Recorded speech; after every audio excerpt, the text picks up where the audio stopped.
Առաջի օրերը ինչ սպասել բարիատրիկ վիրահատությունից հետո։ Ասեմ, որ անմիջապես վիրահատությունից հետո հիվանդի մոտ կարող են լինել զգացողություններ, ցավի զգացողություն, փքվածության զգացողություն, սրտխառնոցի զգացողություն։ Ասեմ, որ դրանք կարող են անցնել մի քանի ժամից կամ 1-2 օրից։ Պետք է ասեմ, որ այդ ընթացքում հիվանդը գտնվում է անմիջական բժիշկների հսկողության տակ, որպեսզի ել ավելի պարզաբանեմ, ես կուզեմ ասեմ, որ վիրահատությունից հետո, անմիջապես հետո մենք հիվանդին տեղափոխում ենք հետվիրահատական սենյակ, որտեղ պահում ենք մի քանի ժամ եւ դրանից հետո տեղափոխում ենք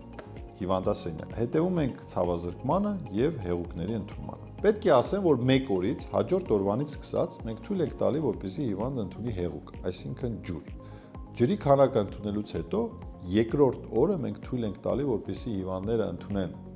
կոմպոտներ,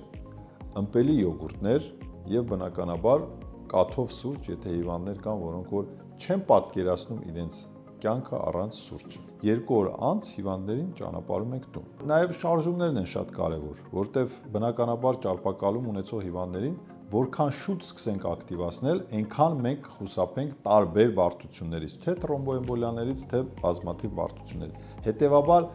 մենք երեկոյանից սկսած կամ հենց հաջորդ օրը առավոտյան մենք բոլոր հիվանդներին ակտիվացնում ենք։ Պետք է բոլոր հիվանդներին մաղթեմ համբերություն։ Համբերությունը անհրաժեշտ, որպեսզի կամաց մենք հասնենք մեր ուզած, մեր երազած արդյունքին, որը որ ժամանակ է պահանջում։